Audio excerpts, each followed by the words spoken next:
Պահվող անձանց հետ կապված մենք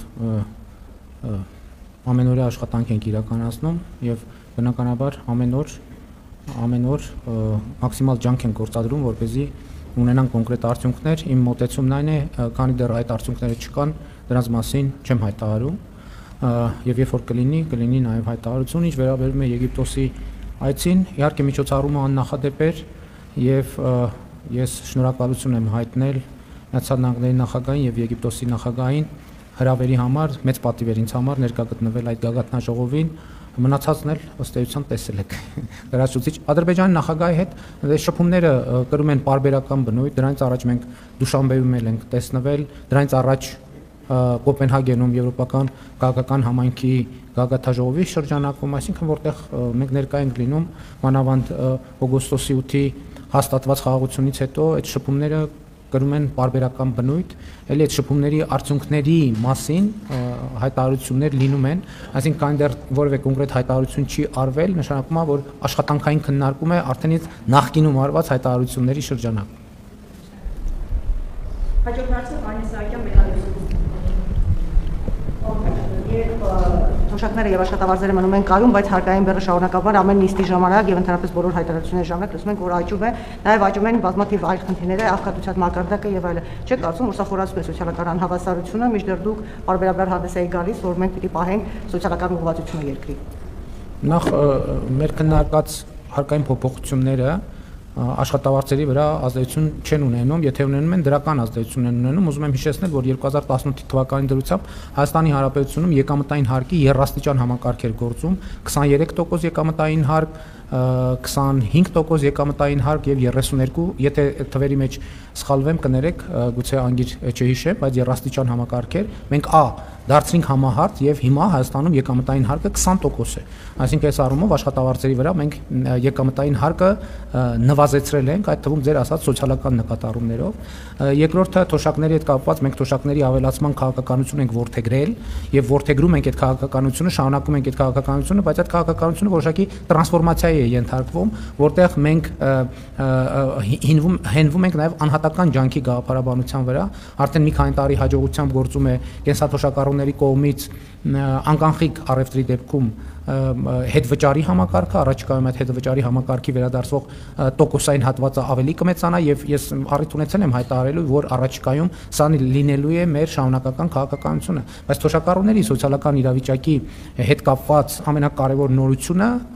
հիմա 2026 թվականին գալիս է եւ 65 տարեկանից բարձր անձանց համար կառավարությունը ձեռք կբերի առողջապահության ապահովագրության փաթեթ, որովհետեւ թոշակառուները, երբ որ մենք խոսում ենք գների մասին, վիճակագրությունը ցույց է տալիս, որ ամենաշատ ծախսերից մեկը, որ կատարում են, վերաբերվում է առողջությանը եւ առողջապահությանը, եւ այդ ծախսերի մի զգալի մասը կառավարությունը համընդհանուր առողջապահության համընդհանուր ապահովագրության համակարգով կթեթևացնի էականորեն, ինչը սոցիալական իրավիճակի շատ էական բարելավում կլինի, իսկ ընդհանրապես սոցիալական իրավիճակի հետ կապված ես առիթ ունեցել եմ խոսել։ Տեսեք, էլի ուզում եմ ներողություն եմ խնդրում էլի կրկնաբանության համար, բայց արդյոք ես հասկանում եմ եւ գիտեմ եւ ընդունում եմ եւ առերեսվում եմ այն փաստի հետ, որ այսօր Հայաստանում կան բազմաթիվ մարդիկ, ովքեր հացի խնդիր ունեն։ Այո, իհարկե առերեսվում եմ, բայց ես առերեսվում եմ նաեւ մեկ այլ փաստի հետ։ Երբ որ մենք ամեն օր հաց ենք տալիս այդ մարդկանց, հաջորդ օրը ինչ է փոխվում նրանց կյանքում։ Ոչ մի բան չի փոխվում։ Այսօր Հայաստանում կան մարդիկ, ընտանիքներ, որ հազարավոր ընտանիքներ, որ 10 եւ ավելի տարի անապահովության համակարգից օգտվում են։ Այսինքն կառավարությունը ինչ որ միջապով, բառից բուն իմաստով, վերցնենք հանապազորյա հացը։ Ամեն օր հանապազորյա հաց է տալիս այդ մարդկանց եւ ինչ նրանց սոցիալական կյանքում բան փոխվում է, թե չէ։ Իմ կարծիքով մենք աղքատության հաղթահարման բոլորովին այն կոնցեպտները, որ արդեն 30 տարի մենք փորձարկում ենք, այդ կոնցեպտները ակնհայտ է, որ արդյունավետ չեն։ Աղքատությունը հնարավոր է հաղթահարել միայն աշխատանքի միջոցով։ Աղքատությունը հնարավոր է հաղթահարել միայն արդյունավետ եւ արտադրողական աշխատանքի միջոցով։ Աղքատությունը հնարավոր է հաղթահարել լավ վճարվող աշխատանքի միջոցով։ Իսկ լավ վճարվող աշխատանք կարելի է ունենալ միայն համապատասխան կրթություն ունենալու դեպքում։ Ուրիշ տարբերակ պարզապես չկա։ Եվ ելի եմ ասում, եթե նույնիսկ մենք այդ սոցիալական աջակցության փաթեթը ավելացնենք, ասենք ոչ թե մի հաց տանք ամեն օր մեր սիրելի հայրենակիցներին, այլ 2 կամ 3 կամ պանիրել, միսել, թթվասերել, մենք նրանց կյանքում ոչ մի բան չի փոխվում։ Եվ մենք պետք է առերեսվենք այս խնդրի հետ։ Եվ ընդհակառակը նման ընտանիքներում մեծացող երեխաներին մենք ինչ ուղերձ ենք տալիս, մենք լավություն ենք անում արդյոք նրանց, ոչ։ Այսօր Հայաստանում հազարավոր օտարերկրյա միգրանտներ գալիս աշխատում են։ Մյուս կողմից մենք ունենք լայն խնդիր աղքատության, գործազրկության եւ այդպես շարունակ, եւ մենք պետք է այո կան նաեւ մարդիկ, ովքեր աշխատում են եւ բայց շարունակում են աղքատ մնալ։ Ինչն է դրա պատճառը, որտեղ նրանք կատարում են ցածր որակավորման աշխատանք։ Իսկ ինչն է պատճառը, որ նրանք կատարում են ցածր որակավորման աշխատանք, որտեղ նրանք չունեն անհրաժեշտ հմտություններ, գիտելիքներ, կարողություններ ավելի բարձր որակավորման աշխատանք կատարելու համար։ Հետևաբար ո՞րն է իմ պատկերացումը հարցի լուծման վերաբերյալ, ես դրա համար ասել եմ, ես պատկերացնում եմ հարցի լուծման 3 գործողություն։ Առաջինը կրթություն, երկրորդը կրթություն, երրորդը կրթություն։ Չկա ուրիշ տարբերակ։ Եթե մենք չգնանք այս ճանապարհով, ինչքան էլ միջոցներ հատկացնենք, մենք աղքատությունը երբեք չենք հաղթահարելու։ Աղքատությունը կհաղթահարվի միայն կրթության միջոցով։ Որ սերունդները։ Այս սերունդները, ասենք օրինակ, ես իմ բանախոսությունների ժամանակ օրինակ բերում եմ KFC ընկերության հիմնադիր Հարլանդ Սանդերսի օրինակը, ով իր բիզնեսը սկսել է 60 տարեկանում։ 60 տարեկանում մարդը բիզնես է սկսել եւ որոշ ժամանակ անց վաճառել է մի գնով, որը իր սերունդների բարեկեցությունը ապահովել է եւ այդ ընկերությունը այսօր $9 միլիարդ արժի։ Ինչ սերնդի մասին է խոսքը։ Բոլորն էլ ունեն կարողություն, բոլորն էլ ունեն տաղանդ եւ ես հավատում եմ դրան, եւ մենք պետք է մեր բոլոր ջանքերը գործադրենք մարդկանց տաղանդը բացահայտելու, իսկ բացահայտված տաղանդը զարգացնելու, որովհետեւ ուրիշ ճանապարհ չկա։ Ես համոզված եմ դեպքեր կա, որ ես չեմ ուզում օրինակներ բերել, բայց բոլորը հիշում եք Լոռու մարզում տեղի ունեցած հանրաքվե քարոզարշավի ժամանակ տեղի ունեցած դեպքը, երբ մեր սիրելի մեխակը մեխակի եւ միջև երկխոսություն տեղի ունեցավ եւ մեծ աղմուկ բարձրացավ, այդ մեծ աղմուկի արդյունքում գործարարներ որոշեցին մեխակենց համար առնել տուն 2 հարկանի բարձր։ Հիմա առաջարկում եմ լրագրողական հետաքննություն արեք, մեխակի ընտանիքի կյանքում բարեկեցության մակարդակում բան փոխվել է, թե չի փոխվել, կամ էականորեն փոխվել է, թե չի փոխվել։ Ես ամեն դեպս վերջերս YouTube-ում մի ռեպորտաժ տեսա, որ այդ թեմայով էր, ընտանիքի մասին էր պատմում եւ գոնե եթե այդ ռեպորտաժը ճիշտ էր փոխանցում տեղեկատվությունը, ակնհայտ էր, որ շատ բան չի փոխվել։ Ինչու չի փոխվել, իմ նշած պատճառն է։ Պարոն վարչապետ, հարցս կրկին սոցիալական ոլորտից է, առողջության պարտադիր ապահովագրությունը կարծես թե ինչ-որ դժվար է ներդրվում, կներկայացնեք առկա խնդիրների մասին։ Դժվար։ Ամեն տարի սպասում ենք եւ չկա։ Այդ որ սպասում եք, այդ լավ։ Որ հիմա ձեր սպասումները 2026 թվականին կարդարանան, որովհետեւ արդեն բյուջեով ընդունված է։ Իսկ խնդիրները, գիտեք, ես ձեզ խնդիրները մի բան ասեմ, նախապես։ Այդ համակարգի ներդրումը չի լինելու այնպիսի բան, որ մենք հունվարի 1-ից կամ ներդրման հաջորդ օրվանից ունենալու ենք կատարյալ մի իրավիճակ։ Ցանկացած համակարգ ներդրելիս ինքը ես էլի ուզում եմ ասեմ, ցանկացած բարեփոխում պետք է հանդիպի իր խնդրին։ Չկա տենց դեպք, որ բարեփոխումը իր խնդրին չհանդիպի։ Գիտեք ինչ, ես հիմա ասոցիատիվ մտածողությամբ մտածում եմ, որ բարեփոխումը ծնվում է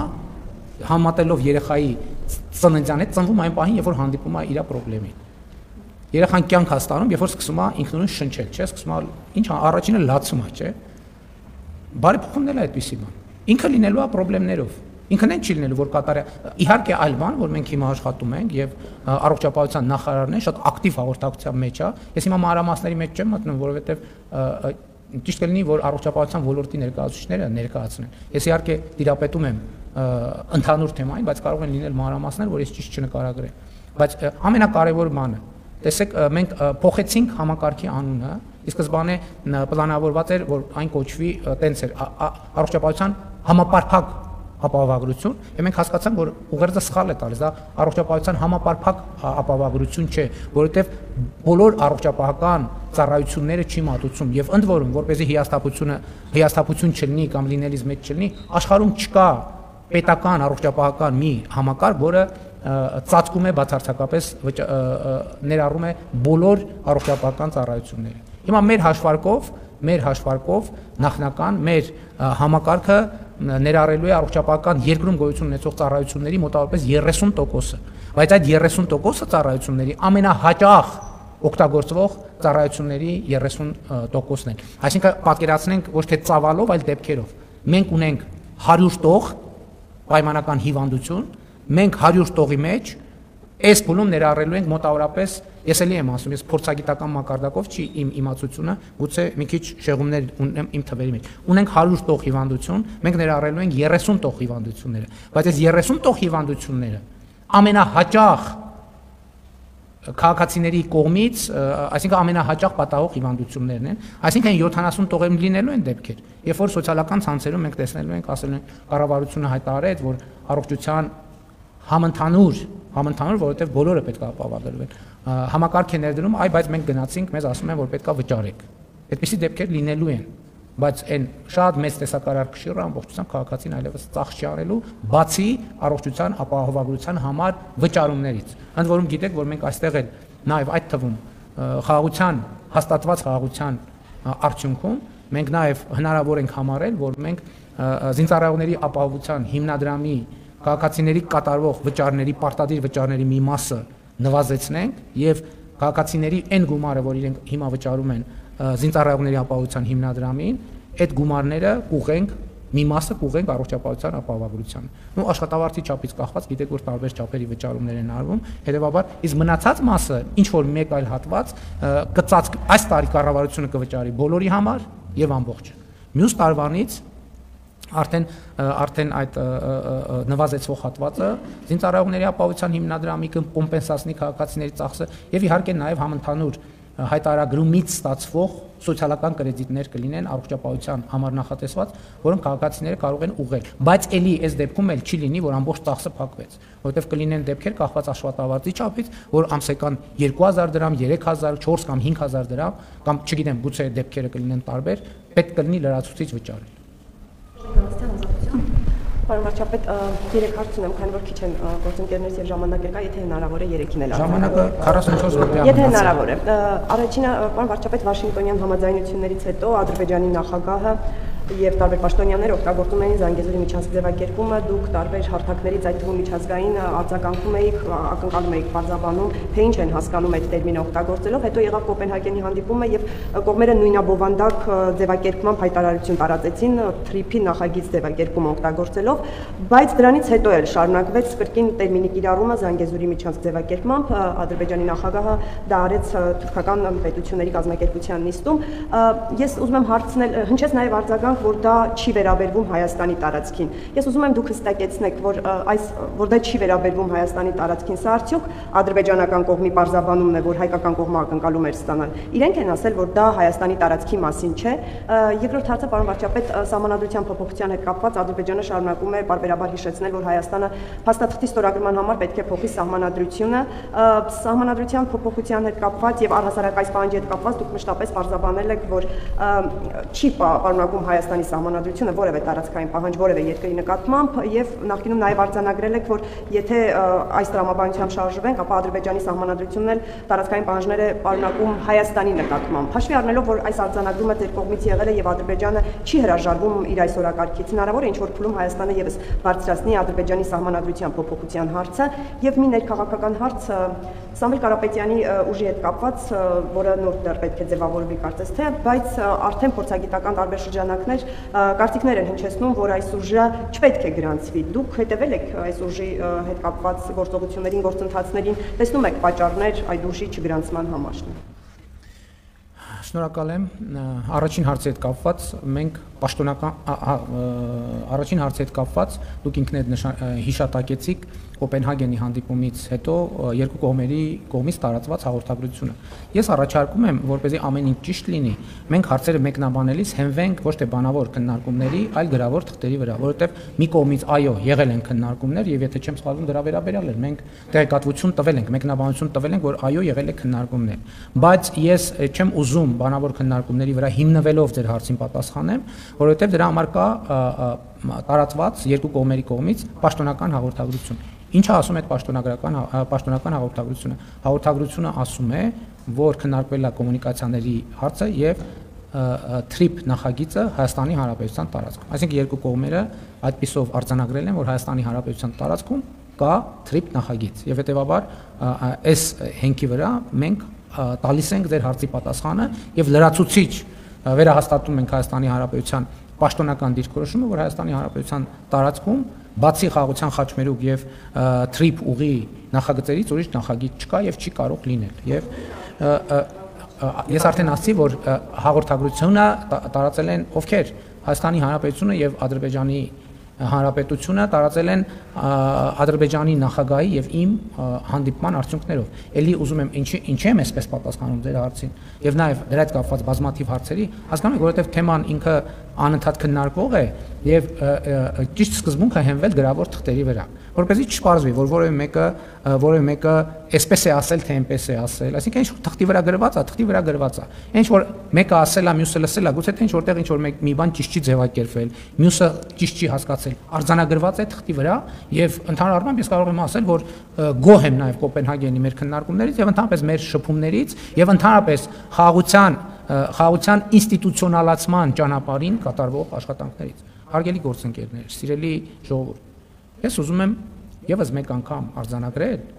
որ դա անառարկելի փաստ է Հայաստանի Հանրապետության եւ Ադրբեջանի միջեւ խաղաղություն է հաստատված։ Ընդ որում ես ասեմ, թե չասեմ, ես կարող եմ ասել, ես կարող եմ չասել, դա իրողություն է եւ այդ իրողությունը կարծում եմ նույնիսկ դժվար է չնկատել։ Հաջորդ հարցի վերաբերյալ սահմանադրության հետ կապված մենք մեր դիրքորոշումները արտահայտել ենք եւ մեր դիրքորոշումների փոփոխության մասին չենք հայտարարել, այդ շնորհիվ մեր դիրքորոշումները չեն փոխվել։ Դա եթե մենք նման հարց բարձրացնենք, կնշանակի մենք հակասում ենք մեր դիրքորոշումներին։ Իսկ ո՞րն է մեր դիրքորոշումը։ Մեր դիրքորոշումներն է, որ հիմա արդեն նախաստորագրված խաղաղության համաձայնագրի տեքստում այդ խնդիրը լուծված է։ Դե յուրե ամբողջությամբ եւ համապարփակ կերպով լուծված է։ Սահմանադրության թեման մենք արտաքին քաղաքական օրակարգի ոչ մի ուղղությամբ չունենք։ Սահմանադրության փոփոխության թեմա մենք չունենք։ Մենք սահմանադրության հետ կապված ունենք ներքին օրակարգ եւ այդ ներքին օրակարգի վերաբերյալ հստակ աներկբա հայտարարվել է քաղաքացիական պայմանագիր կուսակցության 7-րդ համաժողովի ընդունած հռչակագրում։ Ինչ վերաբերվում է որևէ քաղաքական ուժի գրանցվել չգրանցվելուն, ես այդ թեմաների հետ չեմ առնչվում, որովհետև դա իրավական գործընթաց է։ Ես նույնիսկ ոչ լսել եմ կարծիքներ, որ դա պետքա գրանցել, ոչ լսել եմ կարծիքներ, որ դա պետքա չգրանցել, որովհետև դա ինձ հետ առնչություն չունեցող թեմա է։ Կան ընթացակարգեր, կան օրենքներ եւ կարծում եմ, որ այդ տրամաբանությամբ, այսինքն իրավական հարցերը իրավաբանները թող պատասխանեն։ Հարցը եմ նորից այդ թրիփի հետ կապված եւ ընդհանրապես Միացյալ Նահանգների հետ երկկողմ ստորագրված փաստաթղթերի հետ կապված ինչ առաջընթաց ունենք, որովհետեւ մարդիկ սպասում են, թե ի վերջո այդ պայմանավորվածությունները որ կհասնեն մանրամասները ինչպես կլինեն, արդյոք ստեղծվելու է հայտնի այդ կոնսորցիումը, որի մասին խոսվելու է, կողմերը ինչ ներդրումներ պետք է անեն, ով ինչ ներդրում պետք է անի, ով պետք է կառավարում իրականացնի, որքանով պետք է մասնակցություն ունենա եւ Զանգեզուրյան միջանցքի այդ տերմինին անդրադառնալով, պարոն վարչապետ, ես օգոստոսի 28-ին Ալիևը հարցազրույց էր տվել արաբական լրատվամիջոցներից մեկին եւ ամբողջությամբ անվանելով Զանգեզուրի միջանցք թրիփ ճանապարհը նկարագրում էր Հայաստանի իրավազորության ներկա անցնող ճանապարհը, որտեղ նշում էր, որ դա Հայաստանի տարածքն է, որ Հայաստանի տեղից գումարներ է ստանալու եւ այլն, ու արդյոք մենք եթե այսքան շատ կենտրոնում ենք նաեւ ամենաբարձր մակարդակով անդրադառնում ենք անընդհատ այդ Զանգեզուրյան միջանցքի տերմինին, այսպեսով մենք ավելի խոցելի չենք դարձնում մեզ եւ Ադրբեջանի հասկանալով, որ այդ տերմինը մեր մոտ ինչ որ խոցելիություն է առաջացնում, ավելի չի շահարկի, ավելի նպատակահարմար չէ գտնում ընդհանրապես հատկապես բարձր մակարդակով չանդրադառնալ այդ թեմային։ Նախ ես կարծում եմ, որ քանի որ դա առնչվում է Հայաստանի պետական շահերին, մենք ճիշտ ենք արել, որ կենտրոնացել ենք այդ թեմայի վրա, բայց իմ պատասխանից եթե հստակ չէր, ես հիմա ուզում եմ արձանագրեմ, որ այդ հարցը համարվում եմ հասցեագրված եւ հետեւաբար այլևս այդ թեմայի վրա կենտրոնանալու անհրաժեշտություն չեմ տեսնում Կոպենհագենի հայտարարությունից հետո։ Այսինքն այդ թեման այլևս արդիական չէ, այո, եղավ շատ լուրջ քննարկում ամենաբարձր մակարդակով եւ ամենահեղինակավոր միջազգային հարթակներում եւ այդ քննարկման արդյունքում հարցը հասցեագրվեց Կոպենհագենում տեղի ունեցած հանդիպման արդյունքներով թողարկված հաղորդագրությամբ։ Հետեւաբար այդ հարցը արդեն չկա։ Գոնե ինձ համար այդ հարցը արդեն չկա եւ դա չկա նաեւ տեքստային մակարդակով, քաղաքական մակարդակով։ Հետեւաբար դա արդեն բոլորովին ուրիշ հարցության հարց է եւ ամբողջությամբ տեղավորվում է այն տրամաբանության մեջ, որ տրամաբանության մասին ես խոսել եմ ազգային ժողովում Կոպենհագենից առաջ, բայց Կոպենհագենից հետո արդեն ասացի, որ տեքստը կա եւ այդ հաղորդակցության ընթացքում շատ նրբություններ, ինչպես արձանագրված է հաղորդագրության մեջ, պարզաբանված են։ Հետեւաբար այդ ինչպես դուք նշեցիք, այդ կենտրոնացումը այլևս չկա, գոյություն չունի այդ կենտրոնացումը դրա օբյեկտիվ հիմքերի բացակայության պատճառով, որտեղ ուրիշ բան է, որ կան օբյեկտիվ հիմքեր, թե չկան օբյեկտիվ հիմքեր։ Ես համարում եմ, որ այդ հարցի վրա կենտրոնանալու օբյեկտիվ հիմքեր այլևս գոյություն չունեն։ Ինչ վերաբերում է Միացյալ Նահանգների հետ TRIP ուղի նախագծի շուրջ աշխատանքներին, ես էլի կարծեմ երեկվա իմ ելույթում էր, ընդհանրապես նախագծերի իրականացման մասին մեր պատկերացումները այտենց մի քիչ մոնտաժված են։ Մեզ թվում է, որ երբ որ մենք ասում ենք դե TRIP ուղի, Աստեն հաջորդ օրը բոլորս վազում ենք եւ նստում ենք բաները, էքսկավատորները, ինքնագնացները եւ սկսում ենք դա process է, ցանկացած շինարարություն, ցանկացած նախագծի իրականացում եւ սա էլ իմիջիայլոց կապ ունի մեր իմացության խնդիրների հետ, որտեղ օրինակ Հայաստանում բնակելի տների շատ մեծ մասը սկզբունքով է կառուցվել։ Բայց տուն չսարքենք մի հատ, բայց սարքենք, ուրա, բա լապատ կենքարը ցեխը դավայ բերեք։ Ու սկսեցինք։ Մեր տունն էլ ատենց կառուցվել, մեր հարևանների տունն էլ ատենց կառուցվել։ Համոզված եմ շատերի ծանոթ, բայց մենք պետքա փոխենք, ոչ, սկզբից դա պետքա շատ մանրամասն նախագծվի, եւ այլն, հաշվարկներ արվի։ Հետո դրանից է, որովհետեւ բարձրացում է քարը ավելացավ, ցեմենտը պակասեց, պատուհանները, չգիտեմ, հետո ստիպված են գնում նոր շուշաբանդներ եւ այլն։ Հիմա մենք աշխատում ենք բովանդակային տեքստի վրա, նախագծի բովանդակության գեներացման վրա։ Մենք սեղանին դրված են էլեմենտներ, եւ մենք այդ էլեմենտները պետքա ամբողջացնենք մի թղթի մեջ, այսինքն առաջին թուղթը պետքա ընդունվի նախագիծը, երկրորդ, երրորդ, չորրորդ, եւ այդպես հարցը պետքա հասնի տրամաբանական հաջորդ փուլին։ Բայց ելի ուզում եմ ասել, հարգելի գործընկերներ, ցանկացած լուծում չի կարող դուրս գալ այն սահմաններից, որը արձանագրված է Վաշինգտոնի խաղաղության հռչակագրում։ Այս սկզբունքներն են. տարածքային ամբողջականություն, իրավազորություն, ինքնիշխանություն, փոխադարձություն եւ սահմանների անխախտելիություն։ Ճիշտ թվարկեցի, թե բամբաստուղեցի։ Եթե նույնիսկ բամբաստուղեմ, դա ոչ մի բան չի նշանակում։ Թղթի մեջ ոնց գրած է տենց։ Աշխատում ենք, հնարավորինս շուտ երկու կողմերը արձանագրել են, որ պետքա, բայց տեսեք օրինակ, եկեք օբյեկտիվ հանգամանքներն էլ հաշվի առնենք։ Օգոստոսի 8-ին մենք Վաշինգտոնում պայմանավորվեցինք Միացյալ Նահանգների հետ, որովհետև ուզում եմ բոլորիս ուշադրությունը կրկին հրավիրել այն փաստի վրա, որ TRIP ուղի նախագծի իրականացումը Հայաստան-Միացյալ Նահանգներ երկկողմ օրակարգի հարց է։ Մենք տրամադրված էինք, որ բոլորս հիմա արագ, նույնիսկ այցերի ժամկետներ էինք ճշգրտում եւ այլն, բայց դրանից հետո տեղի ունեցավ մեծ կենտրոնացում Ուկրաինայի իրադարձությունների շուրջ, որտեղ նախագահ Տրամպը եւ նրա ադմինիստրացիան անմիջականորեն եւ մեծ ծավալով ներգրավված էր։ Դրանից հետո տեղի ունեցավ Մերձավոր Արևելքի։ Ես մենք տեսնում ենք մի օրը, պատկերացնում ենք, չէ՞, դրանից առաջ ինչքան աշխատանքա տեղի ունեցել, ինչպես օգոստոսի 8-ից առաջ է տեղի ունեցել, օգոստոսի 8-ից առաջ ամիսների ամենօրյա աշխատանքա։ Այսինքն օբյեկտիվ այս իրողությունները իրենք նաև որոշակի պայմաններ են ստեղծում եւ մենք այդ պայմաններում ենք աշխատում, որտեղ բոլոր դեպքերում, որտեղ նախագահ Տրամպը անձամբ ներգրավված է, իսկ TRIP ուղու այս հռչակագրում անձամբ ներգրավված է, ըստ էության նույն թիմերն են աշխատում։ Նույն մարդիկ են աշխատում։ Շարմ էլ-Շեյխում բոլոր են մարդիկ, ում հետ մենք աշխատել ենք եւ աշխատում ենք այդ թեմաներով, բոլորը այնտեղ էին եւ բոլորը այդ իրենք անմիջական ներգրավված են այդ գործընթացների մեջ։ Շնորհակալություն։ Պարոն Փաշինյան, հարցը, որը հնչեցնելու եմ, մի փոքր այլ ձևակերպմամբ ձեր վերջին ասուլիսի ժամանակ եմ հնչեցրել, բայց քանի որ գործընթացները, իրողություններն ու գործողությունները շարունակվում են, ստիպված եմ մի փոքր այլ ձևակերպմամբ հիմա հնչեցնել։ Ինչպես է ստացվում, որ ամեն անգամ, երբ Ադրբեջանի հոգևոր առաջնորդ Ալաշկյուր Փաշազադեն անդրադառնում է հայ առաքելական եկեղեցու, նշելով, որ խաթարում է խաղաղության գործընթացը, Երևանում պրոցեսներ են սկսվում, կալանավորվում են հոգևորականներ, հնարավոր է, որ ձեր կողմից հայ առաքելական եկեղեցու վրա հարձակումը Ադրբեջանի հետ խաղաղության գործընթացի մի մաս է կազմում։ Նախ սկսենք նրանից, որ իմ կողմից հայ առաքելական եկեղեցու վրա հարձակում չկա։ Ես ուզում եմ մենք արձանագրենք հետեւյալը։ Ուրեմն հայաստանյան առաքելական սուրբ եկեղեցու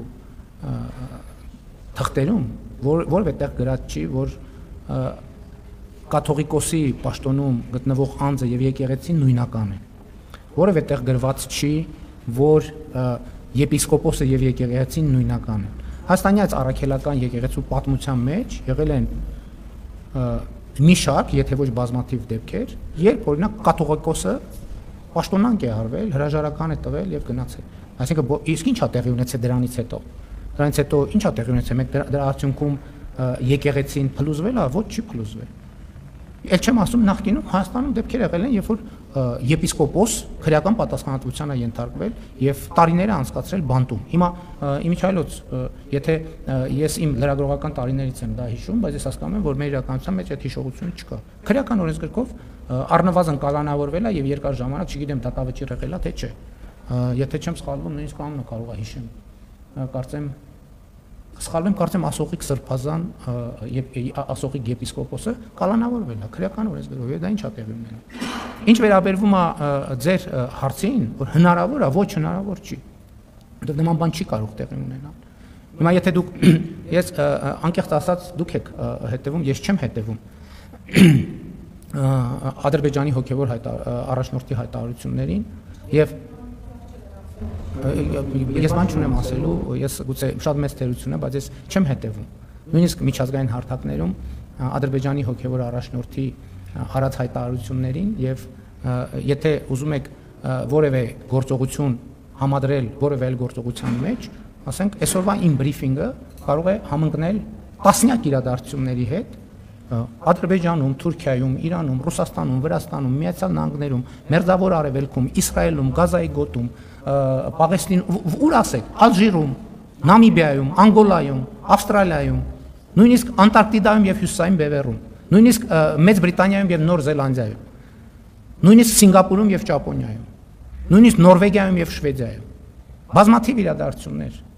Եվ դա ինչ է նշանակում։ Այն փաստը, որ դուք հարց տվեցիք հիմա այս պահին։ Հիմա եթե մենք հետազոտություն անենք,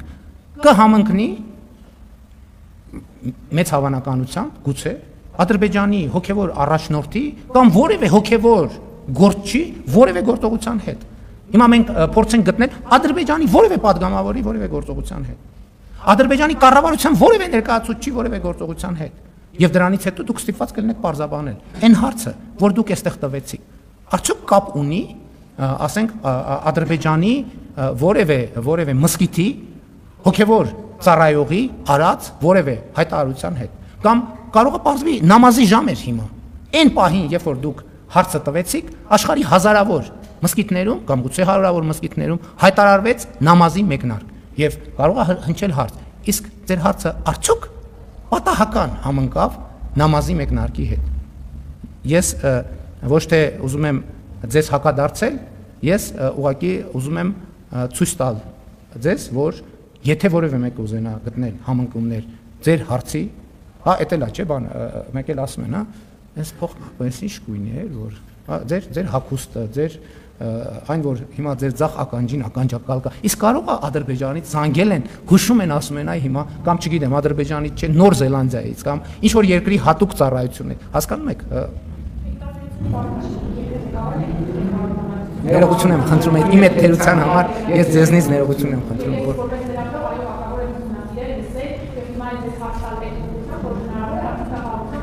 ոչ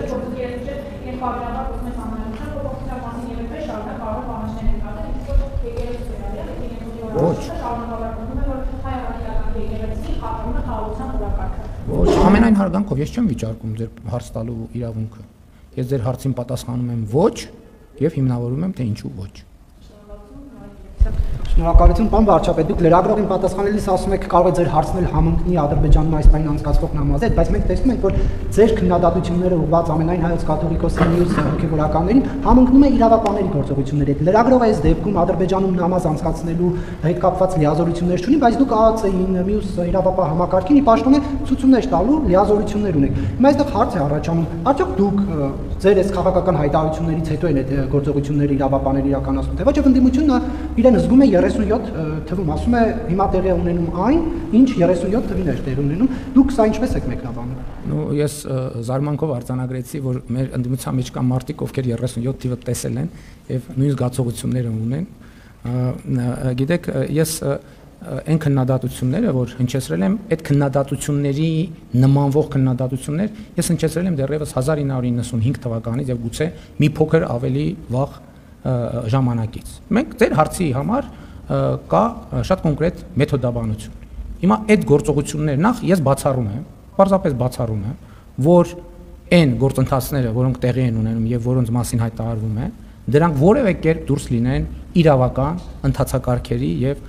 օրենքի շրջանակներից։ Ես դա պարզապես բացառում եմ։ Երկրորդը, ենթադրում եմ դուք ավելի շատ փաստեր կունենաք այդ գործերի եւ նրանց մանրամասների վերաբերյալ, քան ես ինքս, որովհետեւ էլի եմ ասում, դուք ասում եք, որ ես հրահանգներ տալու լիազորություն ունեմ, ես ոչ բոլորին հրահանգներ տալու լիազորություն ունեմ, եւ էլ չեմ ասում, որ չեմ կարծում, թե Հայաստանում կան պաշտոնյաներ, ովքեր պատրաստ են ապօրինի հրահանգներ իրականացնել։ Հայաստանի Հանրապետությունում պետական ինստիտուտները գործում են իրենց լիազորությունների եւ իրենց վերապահված իրավունքների շրջանակում։ Նույնիսկ եթե հրահանգ տրվի, ով է այդ հրահանգի ապօրինի գործողության պատասխանատվությունը, ով է վերցնելու։ Չկա նման բան պարզապես չկա նման բան։ Եվ էլի, գիտեք, Հայաստանում մի էսպիսի բան կա, մի էսպիսի երևույթ կա։ Կարող է պարզվի, որ քրեական պատասխանատվությունից խուսափելու լավագույն ձևը ընդդիմադիր քաղաքական գործունեություն ծավալելն է։ Դե դառնում ես ընդդիմադիր, իմանալով, որ դու օրենքի հետ ես խնդրեմ ունես, այն խնդրեմ ունես, այն խնդրեմ ունես, այն խնդրեմ ունես, եւ բան չի պատահի, շատ լավ։ Իսկ եթե այդ հանկարծ այդ ամեն ինչ կբացահայտվի, խնդրեմ իհարկե ամենալավագույն ձևը։ Ես այս վերջերս ասեցի, այդտենց մի անց կար, որ պաշտոնյա էր մեր ստեղծած կազմակերպությունում, հենց հայտնվեց հետախուզման մեջ, պարզվեց, որ ամբողջ կյանքը ընդդիմադիր ա եղել։ Արդեն սկսեց ուրիշ ձևով խոսալ իմ մասին, այսինքն տպավորությունն է, որ հենց 37 թվից մինչև այսօր ընդդիմադիր քաղաքական գործունեություն են ծավալել։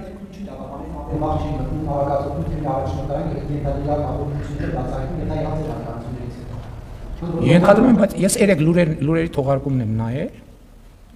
նայել, եւ ես իմացել եմ, որ գործողություն հաղորդում ա եղել հանցագործության մասին, եւ հանցագործության մասին հաղորդմանը եղել է արձագանք։ Չի լինում քրեական ընթացակարգ առանց հանցագործության մասին հաղորդագրության։ Ինչու չեն արել։ Ենթադրում եմ հանցագործության մասին հաղորդման բացակայության պատճառով, այսինքն տեղեկություն չի եղել, այտենց չի լինում, որ իրավաբաններն ասում են, մեկ էլ ասում են, մտնենք մի հատ էս դուռը տենանք ինչ կա դռան հետ։ Իհարկե այդպիսի ռեժիմեր ենթադրում եմ օպերատիվ հետախուզական գործունեության մասին օրենքի շրջանակներում կարող է լինել, բայց առնվազն լուրերի երեկվա թողարկման կամ այն ինչ որ ես երեք հասկացա, այդ տրամաբանությունն է։ Բայց դա դուք եք պետք է իմանայիք, ինչ եք ինձ հարցնում։ Պարոն Փաշինյան, իր վերջին ասուլիսում Հանրապետության երկրորդ նախագահ Ռոբերտ Քոչարյանը անդրադարձավ 2026 թվականին կայանալիք խորհրդարանական ընտրություններին, նախ յուրախություն ձեզ, նաև ձեզ է իր գանձը համարում, դուք ընդդիմությանն եք գանձ համարում, նաև որպես իշխանություն եք ձեզ գանձ համարում, ասելով, որ այնքան եք տապալել ամեն ինչ, որ ընդդիմությունը մեծ շանսեր ունի, ավելին ձեր շանսերը զրո գնահատելով, ասաց, որ առնվազն երկու ընդդիմադիր ուժ կան, որ միասին կկարողանան ԿՊ-ին ջախջախել, մեկը իրենք են եւ մյուսը Սամվել Կարապետյանը։ Ինչ եք կարծում, արդյոք դուք այնքան գանձ եք ընդդիմության համար, որ կարող են ձեր սխալները ցույց տանելով ընդդիմությունը դառնալ իշխանություն եւ Սամվել Կարապետյանն ու Ռոբերտ Քոչարյանը արդյոք կկարողանան ձեզ հեռացնել դաշտից։ Այդ հարցերի պատասխանը կտա ժողովուրդը։ Գիտեք, քաղաքացիական պայմանագիր կուսակցության 7-րդ համաժողովի հռչակագրում արձանագրվել է, որ քաղաքացիական պայմանագիր կուսակցությունը 2026 թվականի խորհրդարանական ընտրություններում դիմելու է ժողովրդին ընտրություններին մասնակցելու եւ քաղաքական գործունեության ձևով Հայաստանի կառավարման մանդատը եւս 5 տարի երկարացնելու հարցով։ Սա ընդ որում մենք դա անում ենք հռչակագրով։ Մենք դա արձանագրում ենք հռչակագրով։ Ինչ վերաբերվում է մեր շանսերին, մեր բոլորի շանսերի մասին գնահատականը կտա ժողովուրդը։ Այն որ մենք գիտենք, որ ես ինքս ասացի Կուսակցության 7-րդ համաժողովի ելույթում, որ այն քաղաքականությունը, որը մենք իրականացնում ենք եւ իրականացրել ենք 2021 թվականից ի վեր, այդ քաղաքականության հեղինակը ժողովուրդն է։ Այդ քաղաքականության հեղինակը մենք չենք, այդ քաղաքականության հեղինակը ժողովուրդն է, որը շատ ավելի իմաստուն է, քան ցանկացած քաղաքական գործիչ եւ կամ ցանկացած քաղաքական ուժ։ Այստեղ մի խնդիր ունի ժողովուրդը, որ ժողովուրդը մի միասնական ձեռք չունի, որ վերցնի եւ այդ ծրագիրը գրի եւ նաեւ 2021 թվականի ընտրությունների քարոզարշավի արդյունքներով եւ հետագա հաղորդակցության արդյունքներով մենք ենք դարձել այն ձեռքը, որը ձևակերպել է այդ ծրագիրը իրական Հայաստանի գաղափարախոսության տեսքով եւ իրականացնում է այդ ծրագիրը եւ ակնհայտ է ինձ համար, որ ժողովուրդը աջակցում է, պաշտպանում է այդ ծրագիրը։ Հակառակ դեպքում եկեք հետահայաց նայենք 2021 թվականից այսքոմ իրադարձություններ։ Իմիջայլոց, եթե փաստորեն ըստ էության արվում է քաղաքական կանխատեսում, չէ՞։ Հիմա եկեք հետ գնանք, տեսնենք ինչ էին ասում այդ մարտիկ 2025 թվականի հունվարին։ Դե ինչ է տեղի ունենալու։ Ամեն օր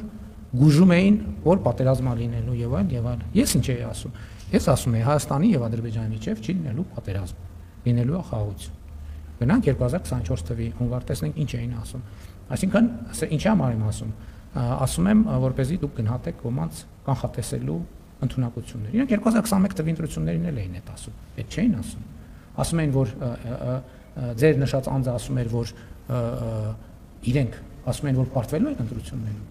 Ասում են, որ քաղաքացիական պայմանագիրը հաղթելու է 2021 թվականի ընտրություններին։ Այդ մարդիկ ամբողջ համոզվածությամբ ասում էին, որ իրենք հաղթելու են ընտրություններին։ Ճիշտ է, ասում էին, որ հաղթելու են, իրանք էլ գալու են, գնդակահարելու են, էսեն անելու են, այն անելու են։ Ինչ եղավ։ Ինչ եղավ։ Եղավ են, ինչ եղավ։ Հաղթեց ով։ Հաղթեց ժողովուրդը։ 100% կարող եք վստահ լինել, որ 2026 թվականի խորհրդանական ընտրություններում հաղթելու է ժողովուրդը։ Պարոն ձեր առավոտյան տեսաշարը բավականին լայք տարածում է գիտերամացանցում եւ առավոտյան տեսաշարը ձեր հրապարակում է եւ բազմաթիվ քաղաքացիներ, նույնիսկ արտասահմանցիներ փորձում են կրկնօրինակել ձեզ։ Արդյոք սա ձեզ դուր է գալիս, երբ կխնդրեմ նշեք ինչ ուղղություններով ձեր տեսանյութը։ Տեսանյութը ուղերձը գրված է, դա լավ առիթ է քաղաքացիներին բարի լույս ասել եւ լավ մաղթելու ուրիշ ուղերձ չկա։ Պարոն Կիրակոսյան, ձեր հարցը տվել եք, շնորհակալություն։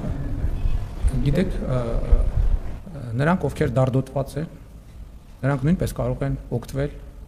օրը պոզիտիվով սկսելու այդ հնարավորությունից։ Եթե դուք խոսում եք դարդերի մասին, Հայաստանի Հանրապետությունում դարդերով զբաղվող մի ինստիտուտ կա եւ դա Հայաստանի Հանրապետության կառավարությունն է, մնացածը կենացների ժանրից։ Եվ վերջին հարցը պարոն Վարչապետ, Շնորհակալություն, պարոն Վարչապետ, Հայաստանի եւ Ադրբեջանի միջև սահմանազատման նոր աշխատանքներ նախատեսվում են, թե չէ, ու հնարավոր է, որ դա փոխկապակցվի հաղորդակցությունների ապաշրջափակման հետ, օրինակ հարավից շարունակելով գործընթացը։ Փոխկապակցվածություն չի լինի, բայց տրամաբանությունը հետեւյալն է, եւ ես դրա մասին օգոստոսի 18-ի ուղերձում կարծես թե նշել եմ, այն տեղերում, որտեղ հաղորդակցության կառուցում արդեն պիտի սկսվի, ենթադրվում է եւ տրամաբանական է, որ այդ հատվածում ինչքան անհրաժեշտ է այդ ենթակառուցվածքի անցնելու համար, այդ հատվածում նախ սահմանազատում եւ սահմանագծում տեղի ունենա, որպեսզի այդ տարածքով ենթակառուցվածքներ կառուցվեն եւ པարզ լինի սահմանը կոնկրետ որտեղով է անցնում։ Դա մեծ հաշվով փոխկապակցվածություն չի ընդհանուր սահմանազատման գործընթացի հետ, որը իր տրամաբանությամբ գնալու է, բայց մյուս կողմից սահմանազատում է կապված կոմունիկացիաների եւ թրիփուղի նախագծի իրականացման հետ։ Այսինքն մաս է սահմանազատումը այդ process-ի։ Չէ, աշխատում են հանձնաժողովները, աշխատում են, դուք գիտեք, որ աշխատում են, եւ այդ դուք խոսեցիք փոխկապակցվածության մասին, ես փոխկապակցվածություն որպես այդպեսին չկա, եւ մնացած հատվածներով հանձնաժողովները ենթադրվում է, որ կշարունակեն իրենց աշխատանքը։ Այստեղ խնդիրը փոխկապակցվածությունը ինչի մեջ կարող է լինել, որ գոնե Հայաստանի կառավարության դեպքում եւ սահմանազատումը եւ կոմունիկացիաների բացումը մեծ հաշվով համակարգում է նույն փոխվարչապետը, հնարավոր է կարծես թե Ադրբեջանի կողմից էլ է նույն փոխվարչապետը համակարգում, այս առումով իհարկե երբ որ կոմունիկացիաների թեման ակտիվանում է, նրանք բնականաբար ավելի մեծ ուշադրություն են դարձնելու, ավելի շատ ժամանակ են տրամադրելու կոմունիկացիաների թեմաներին եւ հետեւաբար գուցե թե ավելի մեծ ուշադրություն կենտրոնանա այս մյուս հարցի վրա, բայց ընդհանուր առմամբ process-ները իրար հետ խորը փոխկապակցվածություն չունեն։ Շնորհակալ եմ։